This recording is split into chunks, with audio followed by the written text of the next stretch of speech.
शुद्ध वर्तनी वाला शब्द देखें, झंडा शब्द यहाँ पर लिखा हुआ है ABCD, इनमें से एक सही है, तीन गलत है। तो झंडा इस तरह से भी लिखते हैं बच्चे, इस तरह इस तरह इस तरह, तो ये गलत है, ऐसे नहीं लिखा जाता। ये ड़ लिखा हुआ है तो झंडा नहीं होगा, ये भी गलत है। ये झंडा, ये भी ड़ लिखा हुआ है, डा नहीं है, ये भी गलत है। तो झंडा इस तरह से लिखते हैं, ठीक है। यानी ये जो ड़ लगा हुआ है ये आधा है। तो अगर हम बात करें तो झंडा आप ड़ को अनुस्वार में भी बदल सकते हैं, पंचमा अक्षर है तो आप इस तरह से भी लिख सकते हैं झंडा, ये इस तरह से, ठीक। दोनों ही वर्तनी ये शुद्ध है, दोनों ही मान्य है।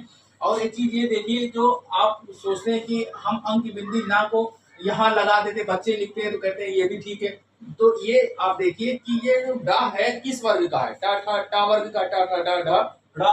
तो जिस वर्ग का होगा उसी का पंचमा अक्षर ये लगा हुआ है, और जब उसी का पंचमा अक्षर होगा तो हम इसको अनुस्वार को हम बदल सकते हैं, ठीक है। तो यहाँ पर डा है, डा जिस वर्ग का है ना उस वर्ग का नहीं है, ना ता वर्ग का है, तो हम कैसे डा में ना लगा देंगे, ता था दा था ना, यानी पंचमा अक्षर ना है तो ना नहीं आएगा। डा जिस वर्ग का होगा उसी वर्ग का पंचमा अक्षर क्या होगा, ड़ा होगा, ठीक। टा ठा डा ढा ड़ा, तो हम ड़ा यानी जब यहाँ पंचमा अक्षर ये जिस वर्ग का ये है उसी वर्ग का पंचमा अक्षर रखेंगे तो ये वाला शुद्ध होगा, और उसी को हम अनुस्वार में बदल के ऐसे भी लिख सकते हैं। तो दोनों शुद्ध हैं, दोनों को आप लिख लीजिए। प्रायः बच्चे इसकी गलतियां बहुत करते हैं, छोटे बच्चे से बहुत गलती होती है।